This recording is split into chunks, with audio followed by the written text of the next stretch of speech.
A expansão da doença provocada pelo novo coronavírus, oficialmente conhecida como Covid-19, é o tema hoje do programa Espaço Aberto pela TV e Rádio Câmara Bauru, recebendo em nosso estúdio o Dr. Edson Carvalho de Melo. Ele é médico infectologista ligado ao Grupo São Francisco. Doutor, eu gostaria de agradecê-lo pela presença, por ter aceito o convite para conversar conosco sobre esse importante tema. É um prazer estar aqui. É um tema de suma importância e temos a questão social que precisa ser estabelecida hoje pela nossa especialidade, que é orientar as pessoas no sentido de se protegerem. É muito importante isso. Então, eu que agradeço ter a oportunidade. Bom, eu sou Lidiane Oliveira, comigo aqui nos trabalhos técnicos pela Rádio Câmara, Carol Garcia, e pela TV Câmara, o Rafael Marobo. Doutor, de forma bem didática para quem nos acompanha, quais são os principais sintomas do coronavírus? Os estudos têm mostrado que os pacientes têm apresentado normalmente 2 sintomas, entre eles a febre, é o mais frequente de todos, mas em alguns pacientes ela pode estar ausente. Essa febre deve vir normalmente acompanhada por tosse, algumas vezes dor no corpo, a sensação de prostração, de querer ficar deitado, pode vir também com coriza. Mas há pacientes, sobretudo idosos, que podem não apresentar febre, mas basicamente sintomas de febre, tosse e dor no corpo. E esses pacientes podem evoluir com algum tempo para falta de ar, né, que a gente chama de espineia, que é um momento preocupante, né? Mas essa falta de ar, ela pode ocorrer um pouquinho depois. Por isso a gente tem orientado nos primeiros sintomas não buscar atendimento médico, porque às vezes tem-se a sensação de que está tudo bem, mas não se observou ainda, e isso só acarreta dificuldade nos atendimentos. Existem casos de infecção da doença em que ela não se manifesta ou se apresenta de forma sintomática? Sim, os estudos têm mostrado, tem se comprovado que muitos pacientes são completamente sem nenhum sintomas. A absoluta maioria, felizmente, são de pacientes com sintomas bem leves, tá? E tem os pacientes que podem evoluir com um quadro de pneumonia pelo Covid-19, né? Pelo vírus, né? Coronavírus. Esses pacientes, eles vão apresentar um quadro um pouco mais intenso e talvez graves, que precisem ficar hospitalizados. Infelizmente, isso tem acontecido muito em pacientes idosos e com comorbidades. Vejam, são as duas coisas associadas: pacientes idosos e que tenham associação com doenças cardiorrespiratórias, doenças circulatórias, diabetes, doenças pulmonares como doença pulmonar obstrutiva crônica, asma, bronquite. Então, são pacientes de maior gravidade. Então, nós temos os dois extremos: pacientes que têm nada de sintoma, pacientes, na maioria, com sintomas leves, e os pacientes que são a minoria evoluindo com gravidade, que são esses os nossos focos de atenção neste momento. E o que chama a atenção na doença é a velocidade de transmissão. Quais são as medidas mais eficazes indicadas para prevenção e de combate ao vírus no dia a dia do cidadão comum? Bom, avaliado a possibilidade de transmissibilidade do Covid-19 é de, em torno de você, um doente, transmitir para mais ou menos 3 pessoas em volta, né? Essa é a primeira questão. Esse isolamento social que tem se pregado bastante é importantíssimo. É importantíssimo, porque também ele vai visar diminuir essas aglomerações, diminuir a convivência em espaços coletivos, vai diminuir o contato direto com as pessoas. Mas é importante a gente saber que para eu adquirir, eu preciso estar no mesmo ambiente com uma pessoa, numa distância menor que 2 metros e por um período maior que 15 minutos, tá? Mas também é importante a gente saber que nessa transmissão as superfícies são muito importantes. O carrinho do mercado, o balcão da padaria, né? As pessoas que entram em contato com outras em ambientes como o ônibus, né? São situações em que as pessoas elas não vão entrar em contato com um indivíduo doente, mas eles vão entrar em contato, por exemplo, com um lugar onde a pessoa possa ter espirrado, possa ter tossido. E são essas gotículas emitidas nesses momentos de tosse, de espirro e até da fala de quem está doente, que permanece nessa superfície, e depois eu entro em contato com essa superfície, esse vírus ainda está vivo, eu vou levar isso pelo meu próprio meio, com a minha mão, coçando boca, coçando nariz, coçando o olho, e aí eu levo para mim de uma forma inadvertida. Então, mais que usar uma máscara de proteção, higienizar as mãos é muito importante. Não só com álcool gel, mas com água e sabão também é muito importante. Tá? A gente tem o hábito do brasileiro de higienizar as mãos, eu não sei como são em outros países, mas o nosso não é bom. Então é importante que a gente se policie. Evitar cumprimento também é importante, mas a gente não precisa ser mal educado, então a forma de cumprimentar as pessoas de outro jeito. Eu tenho brincado que nós temos que virar indianos nesse sentido, que a gente pode fazer o namastê, mas um ok, né, um paz, alguma situação desse tipo, ela pode substituir um abraço, um beijo, e as pessoas precisam entender que nesse momento é um momento de fato onde a gente precisa mudar hábitos para proteger os outros. Mas eu sou jovem, a doença em mim não vai ser problemática. É uma criança, em criança está sendo bastante tênue a doença, na maioria dos casos, em crianças que não têm outras patologias associadas, outras doenças associadas. Mas essas pessoas levam para casa, levam para os seus pais, levam para os seus idosos, levam para pessoas acamadas que às vezes não têm a condição de se proteger, e a gente tem que ter essa preocupação. E uma preocupação enorme é com o idoso que vai à padaria, que vai ao mercado e que não tem isso de hábito. E mudar o hábito do idoso, às vezes, é muito mais difícil do que mudar o hábito do paciente jovem, ou da pessoa jovem. Estou falando como se fosse atendendo, mas da pessoa jovem. Então, os idosos precisam também estar engajados nessa proteção de si próprios, né? A higiene de mãos, evitar eventos, evitar lugares aglomerados, mesmo que sejam de familiares. Se os familiares têm hábito de ir a lugares e tem crianças que possam estar doentes, tem que tentar separá-los nesse momento. É um momento para a gente passar na história e tentar passar da forma melhor, para que a gente conte um momento depois de recuperação, e recuperação com tranquilidade. Doutor, bom, já é consenso então que as aglomerações devem ser evitadas, né, por todos, né, independentemente da faixa etária. Mas o que a gente tem percebido é que, ao mesmo tempo em que a população tem tentado se proteger, aqui as pessoas na cidade, enfim, no país, por outro lado, existe um momento em que acontece uma grande corrida a estabelecimentos como mercados e farmácias. Qual deve ser a orientação nesse sentido?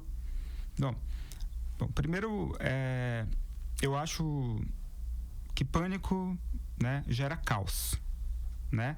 E eu tenho que pensar primeiro no meu comportamento, né? Se eu tiver um comportamento coerente, se eu tiver um comportamento de racionalidade, eu não vou sair só correndo para o mercado porque eu estou me colocando em risco. Então, eu vou no mercado no momento de necessidade.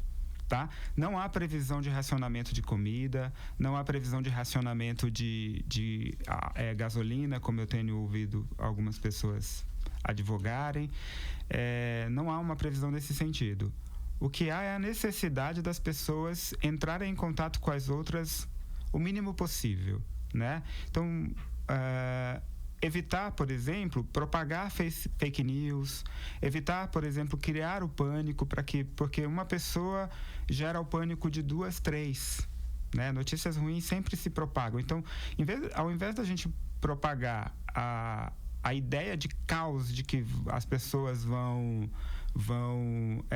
ficar sem ter como se alimentar, vamos propagar a ideia de que eu preciso higienizar as mãos, de que forma que eu preciso fazer, em que momento que eu preciso fazer, para que nós possamos, de fato, sair disso com tranquilidade. Porque se a gente se ajudar, se a gente seguir orientações oficiais, né, de evitar os ambientes coletivos, aproveitar o período de recesso, entender que isso não é férias, que a gente precisa, na verdade, estar em casa e não ir para fazer um churrasco com os amigos, não ir para a praia para aproveitar como se fosse férias, não ir para a casa dos avós com crianças doentes. São coisas que são banais, parecem banais, mas que vão fazer diferença na incidência. Porque o que acontece, Lidiane? O que as autoridades de saúde estão tentando fazer é diminuir a velocidade de incidência da doença, diminuir a velocidade com que ela vai chegando no país. Por quê? Porque se essa doença chega com uma velocidade muito grande, nós teremos certamente mais situações de gravidade e, consequentemente, mais situações de óbito. Né? Esses óbitos, eles não são diferentes de outras doenças que eu, como infectologistas e outros colegas médicos, temos visto ao longo de toda a nossa vida profissional com outras doenças respiratórias. Então, isso de fato não é um fator para se ter a preocupação. A preocupação maior é com a propagação da doença, porque ela se transmite fácil, mas se a gente consegue, com as nossas pequenas medidas, diminuir essa velocidade de incidência, ela vai chegando mais branda, isso se chama epidemiologia, ela vai chegando mais branda, os modelos matemáticos estão aí para provar, e como ela chega mais branda, eu também vou ter uma gravidade de situação menor, que é o que todos nós queremos. Né? Nesse sentido, é um apelo que vem se falando o tempo inteiro para as pessoas não buscarem os prontos-socorros em situação onde elas estão apenas gripadas, com sintomas semelhantes à gripe. Por que a gente advoga isso? É para a gente trabalhar menos? Não, porque nós não temos nenhum caso confirmado aqui em Bauru e nós já estamos trabalhando infinitamente maior. É que na hora em que eu vou num pronto-socorro com um sintoma banal, eu aumento muito o volume de pessoas para serem atendidas.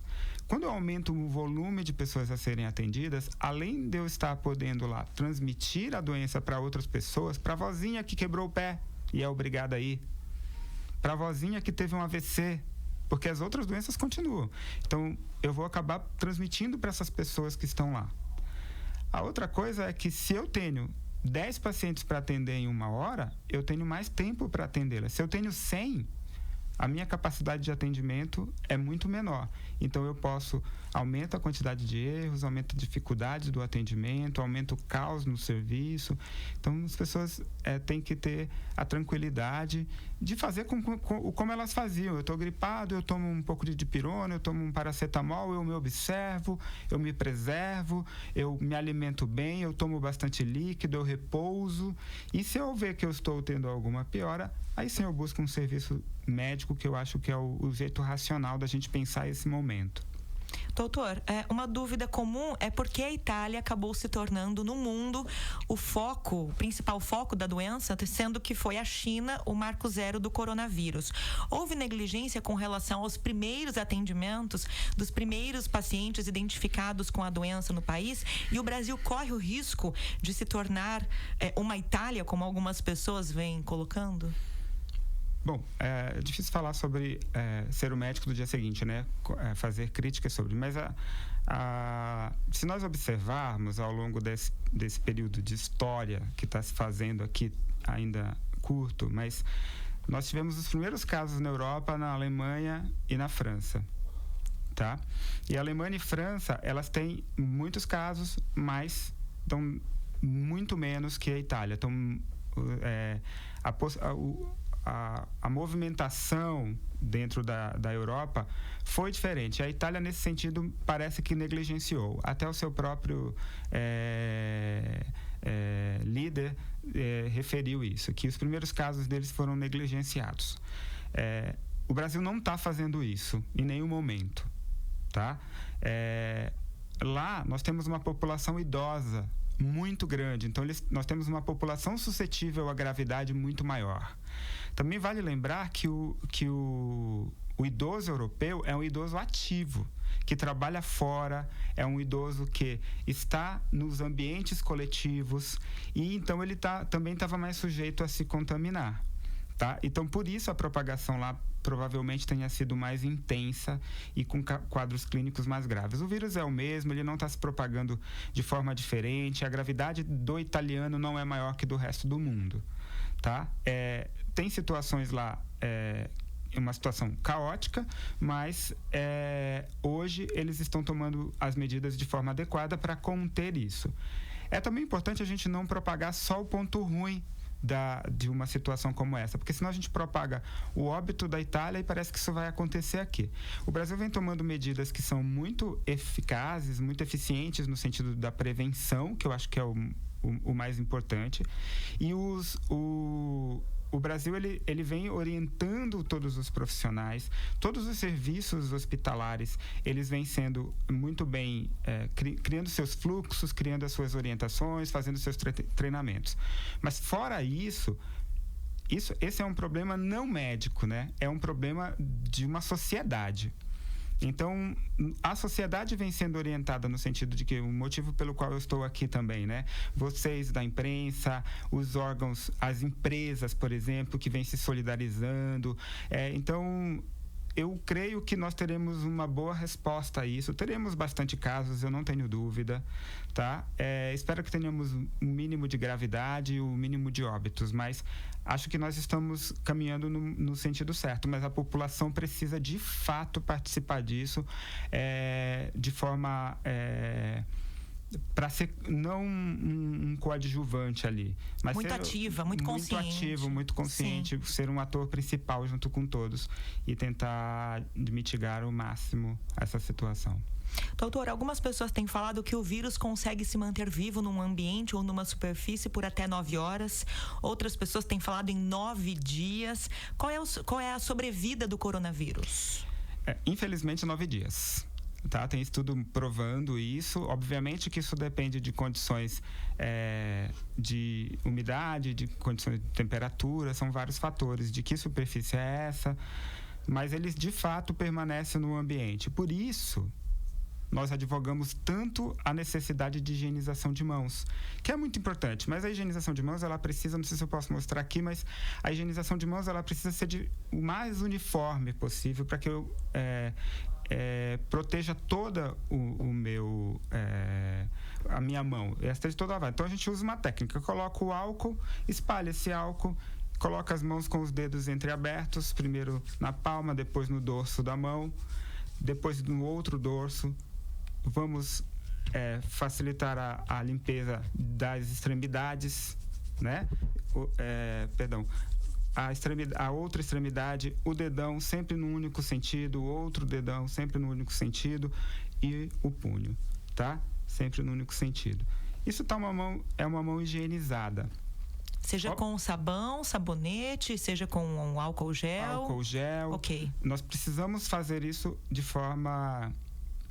Eu falo que sempre que não há um momento para a gente ter mais toque que agora, né? Porque a gente precisa disso para a gente se proteger e para proteger as outras pessoas. E também é muito importante a limpeza das superfícies em todos os serviços. Por exemplo, como aqui na rádio, esse ambiente ele precisa ser higienizado de forma regulada a cada uso das pessoas.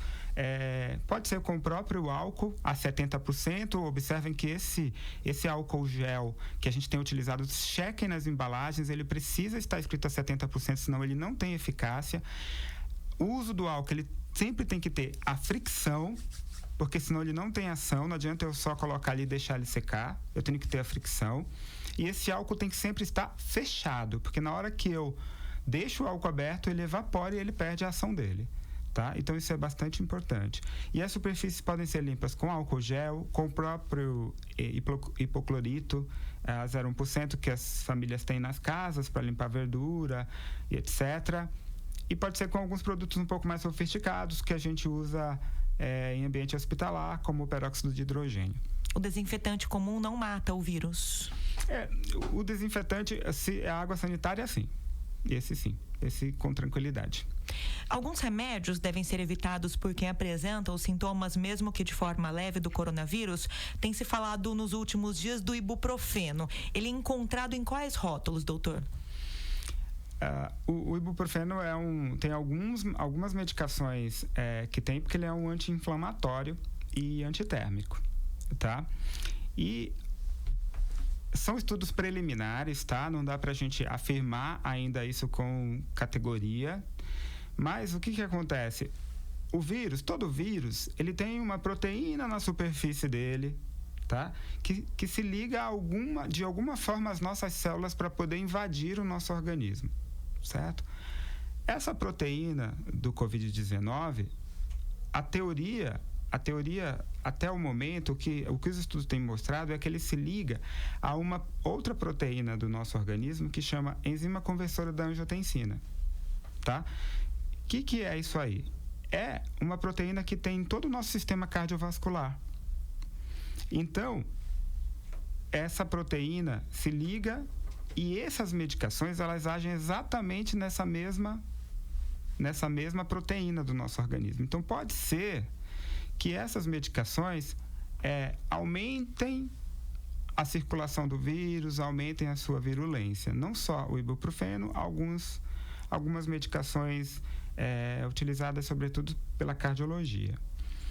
Pacientes que já usam medicações desse tipo não têm a indicação de parar a medicação de forma nenhuma, porque o risco maior não é a sua medicação, o risco maior é a doença que ele já tem. Então, a doença que ele está, se ele para a medicação, ele descompensa dessas doenças e ele vai ter um fator de risco muito maior do que utilizar o seu remédio. Então, continuem, pelo amor de Deus, usando as suas medicações de forma correta. O ibuprofeno tem se tentado evitar, mas é um estudo muito preliminar, não dá aqui para eu afirmar que ele, de fato, tem uma implicação na evolução de quem está doente, tá? De fato, creio que isso seja mais ligado às suas doenças que a uma medicação em específico. Doutor, com relação às máscaras, muitas pessoas têm utilizado máscaras em locais públicos e muitas vezes a gente observa que de forma incorreta, ou seja, continuam levando as mãos à boca por dentro das máscaras. Exatamente. Em quais casos o uso das máscaras é indicado? Bom, primeiro, eu sempre orientei que uma pessoa que está com sintomas respiratórios, ela use máscara para proteger os demais, e não o inverso, né? No momento em que eu coloco a máscara, eu acho que eu criei uma barreira de proteção para mim, né?